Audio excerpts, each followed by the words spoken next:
I used to work at a gas station. This happened in early January, right after all the holidays. Around here, it gets tolerably cold that time of year, and I was working a late shift that night. Not a full overnight shift, but scheduled until 3 a.m. Anyway, it was raining heavily, and the temperature was around 10 degrees Celsius, 50 degrees Fahrenheit. Even stepping outside for just a few minutes was painful. Only a few customers showed up around midnight, but then a man walked into the store, which startled me because I hadn't heard any car pull up. He didn't go any further inside, just stood at the door. I greeted him, and he smiled and nodded, then remained there, looking out through the glass door. I looked outside as well and realized that there was no car parked outside, which made me curious. "Are you all right tonight, sir?" I asked, trying to start a casual conversation. He looked at me and said he was fine, just taking shelter while waiting for his ride. I told him that was okay, and that he could stay as long as he needed. I still didn't fully understand his situation, but I kept myself busy stocking some shelves and organizing the place. However, an hour passed, and the man was still there, waiting. I asked if he wanted to use the phone to call someone, but he declined and kept waiting. The rain was heavy outside, but the fact that he had been waiting for so long didn't make sense. Also, where had he even come from? I went back to the counter and stood there, unsure of what else to say. I waited another 30 minutes, checking my phone occasionally until the man suddenly straightened up and looked directly at me. His eyes were dull, which instantly sent a chill down my spine. I was about to ask if he was okay, but at that moment, a bright light passed through the window, signaling that a car was pulling up in front. The vehicle stopped near the entrance, but no one got out. I looked at the man. He was still staring at me, but then he opened the door and stepped out into the rain. The driver rolled down the window, and instead of getting in, the two started talking. Something in my gut told me that something was wrong. It felt like they were planning something, and I wasn't going to stick around to find out what. I quickly walked to the counter and rushed to lock the door. The man immediately looked at me and lunged toward the entrance, angrily trying to open it. The driver also got out of the car and did the same. They were completely furious. I ran behind the counter and called the police, praying they didn't have anything to break the door down. Luckily, as soon as they saw me on the phone, they got back in the car and drove away. Clearly, they were planning something. What it was, I will never know. They were never found. I was staying in a cabin, a small family lodge, nothing too big or fancy, just something my grandparents built and maintained so that a family member could enjoy a getaway. This happened right after New Year's.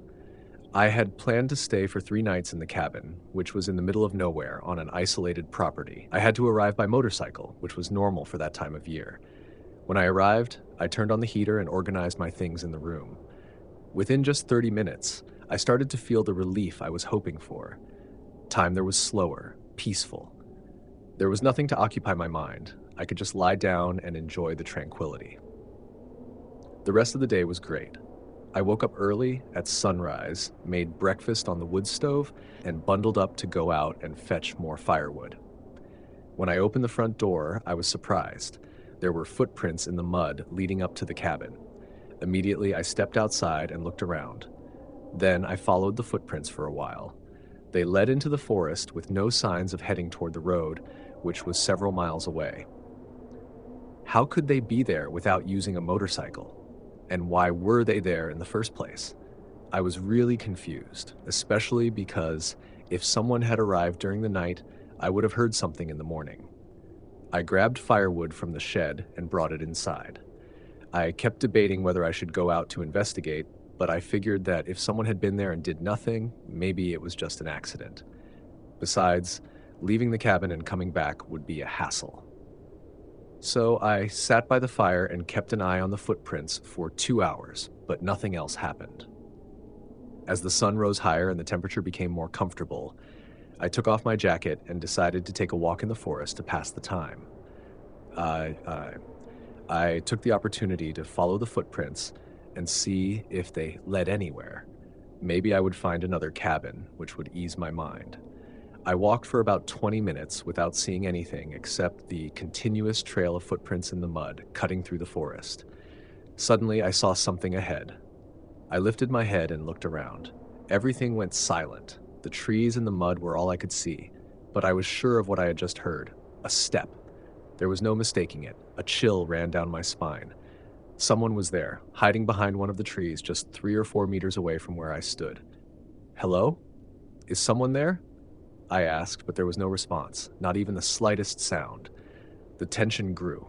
I had to do something. Without hesitation, I turned and ran back to the cabin. I packed up as fast as I could, locked the door, and started my motorcycle toward the road. I don't know what happened in that cabin or what could have happened, but I have no doubt that the person in the forest was the same one who had been there during the night, and they were on their way back to my cabin. That proves it wasn't an accident. After that, I never went back. Every year, around the end of February, my good friend Raphael and I take a camping trip to the same place where we always backpack and camp. There was always something different yet enjoyable about camping in a rainy forest with the right gear. It wasn't even that dangerous. This year, we arrived, set up our tents, built a campfire, and helped ourselves to some drinks around the flames. It wasn't long before we suddenly heard something horrifying. A deep, eerie scream echoed through the landscape in the distance. It lasted only a few seconds, then everything went silent again. We both jumped from our chairs, startled, but it sounded so far away that we figured there was no chance of seeing who it was. Still, we looked in the direction of the sound. Raphael thought it must have been an animal making an oddly human-like noise since there was no one else around.